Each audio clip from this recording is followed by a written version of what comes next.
Hello， 大家好，欢迎来到丫丫 's Life， 我是丫丫的妈妈听听。今天这支视频想跟大家聊聊宝宝情绪失控的时候，大人应该要怎么办？如何尽量减少宝宝发脾气的机会，正面的管教孩子呢？自从我们家宝宝过了1岁之后，他们也开始了一些比较 tricky 的行为。其实我是有预料到的。比如说，有时候吃饭的时候喜欢把食物扔到桌子下面，两个宝宝一起玩的时候会打架，甚至还会咬对方。有时候呢，宝宝们发现自己有东西想要，但是得不到的时候，就会发脾气。虽然我知道宝宝是无心的，但是有的时候真的很需要很大的容忍力才可以不生气。那面对宝宝这些情绪问题，爸爸妈妈应该要怎么做呢？其实我发现处理宝宝困难行为最简单的、最好的方法就是想办法避免这些行为的发生。比如说，给宝宝们一个可以预测的日常作息安排，确保他们能够睡得好，有规律的饮食，给他们充足的1对1的时间，让他们有被关注的感觉。还有就是，我发现宝宝处在一个比较正能量的环境当中，是比较不容易有情绪化的问题的。所以我现在也是尽可能的在给他们提供一个yes 的环境。如果不是有危险的或者是原则性的问题的话，我都尽量不会跟他们说 no。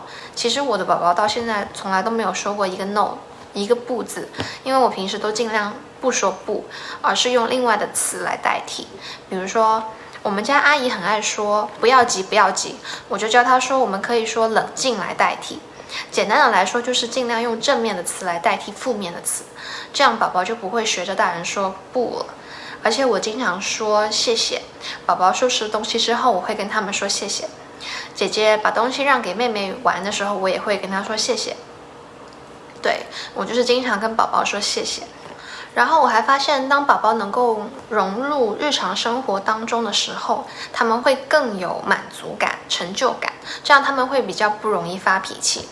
比如说，宝宝要换尿片之前，我就会让他自己去拿尿片，就是让宝宝能够参与到整个换尿片的这个事情当中去，跟他沟通，得到他的认可。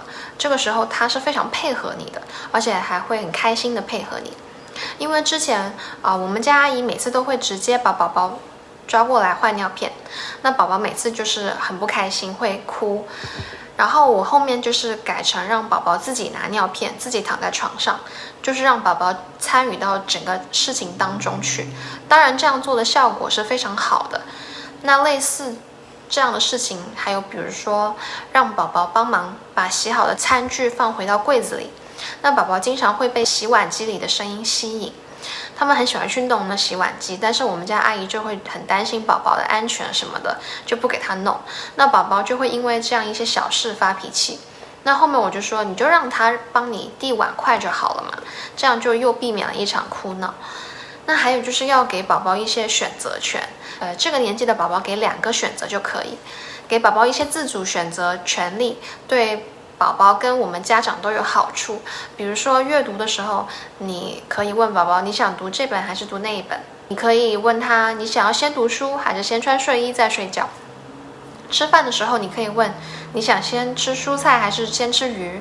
一般你问了宝宝之后，他们都会有一些表示的。为什么要这样子问他们？我觉得主要是他们自己做的选择是他们可以接受的，而不是说你去逼他们做一件他们可能不会想做的事情。当然啦，即便是当我们给了宝宝很多空间，给他们有规律的作息，就是都满足他们需求的时候，他们还是会出现情绪化的行为。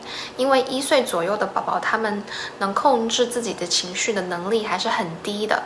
现在他们正在属于学习自己应该如何成为一个独立的人的一个阶段，所以很多时候哭闹发脾气是很难避免的。而且我还听说过 terrible two， 就是到了宝宝2岁的时候可能会更疯狂也说不定。但是我们现在这个时候就是要多给予宝宝一些体谅跟爱，对，让他度过这个时期。那这里我想跟大家推荐 Janet Lansbury 的2本书，一本叫做 No Bad Kids， 还有一本叫做 Elevating Child Care。它应该是以蒙特梭利的教育思想为基础来教我们家长应该要如何应对宝宝的一些比较棘手的一些行为的。那我平时生活当中很多时候都会用到他的那些方法。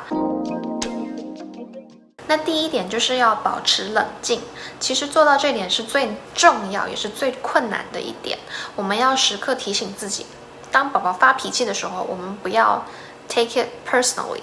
我们要知道，宝宝在我们面前发脾气，触碰我们的底线，是因为他们觉得我们是值得依靠的人才会这么做。然后每次当我们这样想的时候，我就会比较容易冷静。或者是你要是比较可以对抗得了激将法的话，你也可以当宝宝是在激你和他发脾气，你就想着我不能让他得逞就好了。我们要避免对宝宝这些行为做出太剧烈的反应，比如说不行，你不能这样，或者是说哎呀 Oh my god， 这时候有太大的反应，这个你懂吗？因为那样做的话，其实你是会做了他希望你做的反应，让他会变得更皮。所以除非宝宝是处在危险当中，或者是当他伤害到我们或者是别人的时候，我才会做出一些比较坚决不可以的反应。接下来第二点就是，如果是宝宝爱摔东西打人的话，我们需要用手去制止他，或者是把宝宝带离危险的地方。如果他们大哭的话，就让他们哭一下好了，因为要让他们知道这样做是不对的。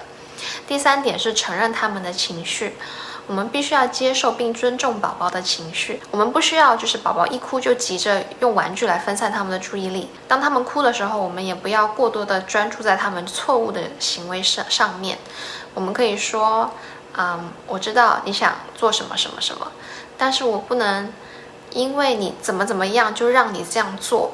我知道这样你很难过。当宝宝冷静下来之后呢，我们就可以给他一个抱抱，给他们一个他们可以接受的代替的方案。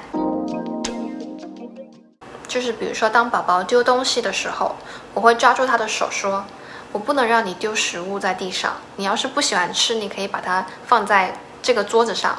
然后我会示范一次给他看，怎么样将食物放到桌子的一边，或者让他把食物给我也可以。如果他扔食物的时候我没有就是看到，或者是没有抓住他的话，我尝试着忽略他。如果他还继续一直丢食物在地上，那说明他不饿。我就会问，我就说你是不是all done了？你是不是all done了？他就知道all done是什么意思。如果他all done了的话，我就会把食物拿走，让他去玩玩具。还有就是当宝宝打人或者是咬人的时候，首先我要提醒自己不能太生气，因为我经常都会很生气，因为很难控制。为什么不能太生气？是因为有时候你真的不知道他为什么这么做，其实很多时候都是有前因后果的。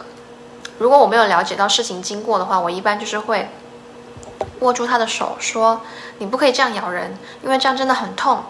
我会看着他的眼睛说，让他意识到这件事情的严重性，然后就这样，就不要再多说了，以免宝宝对不好的行为有太多的关注。